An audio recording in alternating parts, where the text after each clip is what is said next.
e kësaj natyre, po në raste të tjera tash ka ndodhur në realitet, apo më që okay. Domethënë ka ndodhur në realitet dhe nuk është se ti u surprizove, le të themi, ishe i përgatitur ndoshta. Si eksperjenca na bën të jemi vigjilantë, të përgatitur dhe profesional në ato çfarë bëjmë.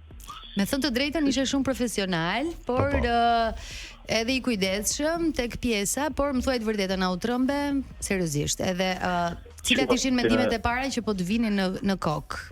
Të çast realitetin kur pash dalin me bluzën e gjestit. Nuk hata di se mund të jetë ndaj prang ose diçka e kësaj natyre.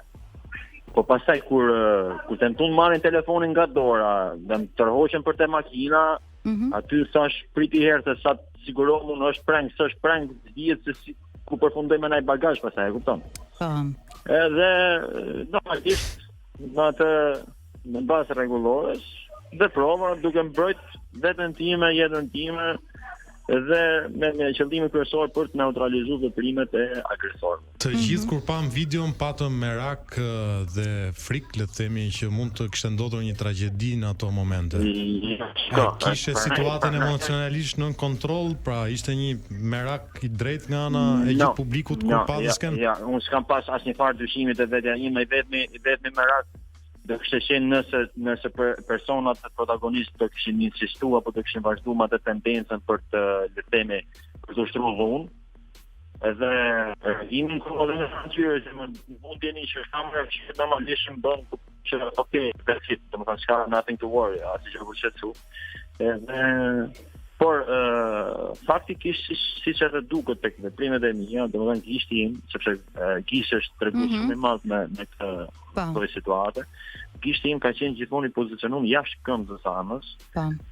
Duke pas në këtë kuadër le të themi merakun e ndaj shkretit pa vullnesshëm që mund ndodhte largim e sipër, kupton?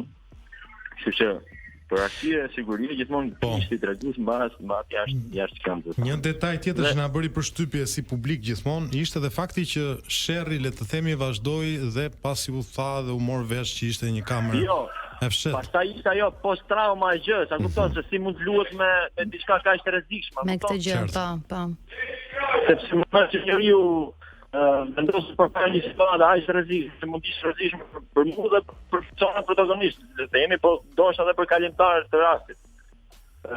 Aty pastaj adrenalina bën veten, normalisht njerëzimi kemi ato emocionet tona, shpërtimet tona të momentit që janë të mira dhe këto, por gjithsesi jam shumë i lumtur që arrita, le të themi, të neutralizosh shumë mirë.